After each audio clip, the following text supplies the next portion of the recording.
Benarlah perkataan ini. Orang yang menghendaki jabatan penilik jemaat menginginkan pekerjaan yang indah. Karena itu penilik jemaat haruslah seorang yang tak bercacat, suami dari satu istri, dapat menahan diri, bijaksana, sopan, suka memberi tumpangan, cakap mengajar orang, bukan peminum, bukan pemarah melainkan peramah, pendamai, bukan hamba uang, seorang kepala keluarga yang baik, disegani dan dihormati oleh anak-anaknya. Jikalau seorang tidak tahu mengepalai keluarganya sendiri, bagaimanakah ia dapat mengurus jemaat Allah? Janganlah ia seorang yang baru bertobat, agar jangan ia menjadi sombong dan kena hukuman iblis. Hendaklah ia juga mempunyai nama baik di luar jemaat, agar jangan ia digugat orang dan jatuh ke dalam jerat iblis.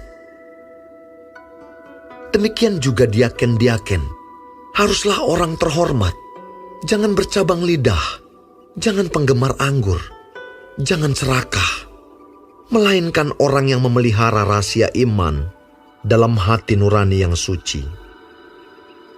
Mereka juga harus diuji dahulu, baru ditetapkan dalam pelayanan itu setelah ternyata mereka tak bercacat.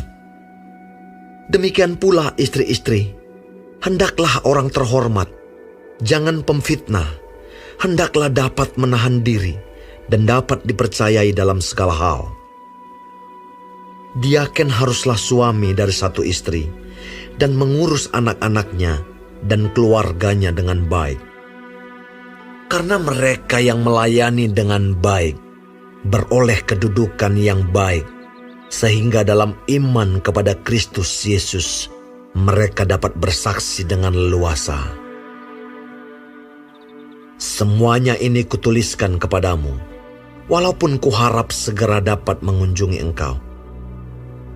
Jadi, jika aku terlambat, sudahlah engkau tahu bagaimana orang harus hidup sebagai keluarga Allah, yakni jemaat dari Allah yang hidup, tiang penopang dan dasar kebenaran.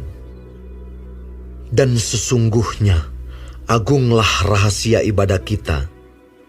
Dia yang telah menyatakan dirinya dalam rupa manusia, dibenarkan dalam roh, yang menampakkan dirinya kepada malaikat-malaikat, diberitakan di antara bangsa-bangsa yang tidak mengenal Allah, yang dipercayai di dalam dunia, diangkat dalam kemuliaan.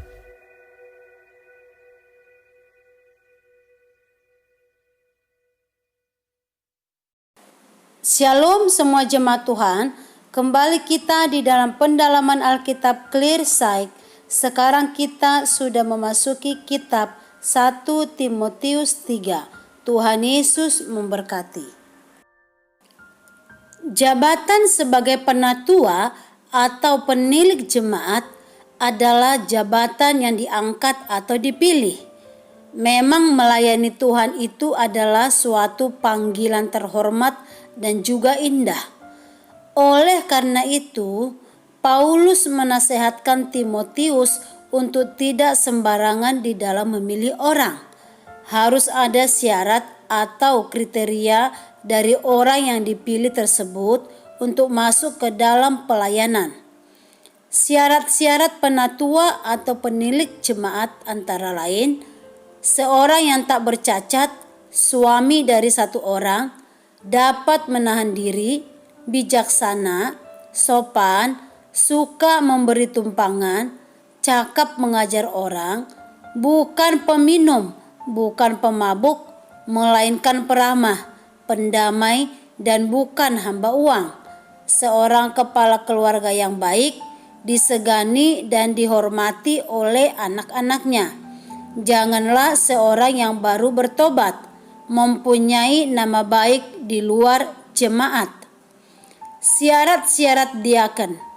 Orang terhormat, jangan bercabang lidah, jangan penggemar anggur, dan jangan serakah.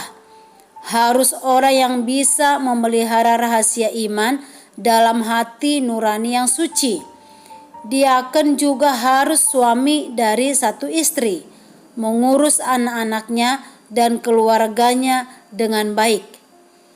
Jabatan kepemimpinan rohani ini bukan sekedar status di hadapan manusia, tapi suatu keindahan dan kehormatan di hadapan Tuhan, dan juga bukan sekedar keahlian dan kehebatan secara manusia, tapi bentuk dan tanggung jawab kita di hadapan dan untuk mempermuliakan nama Tuhan, supaya melalui ini semua kita bisa menjadi sebuah kesaksian bagi jiwa-jiwa.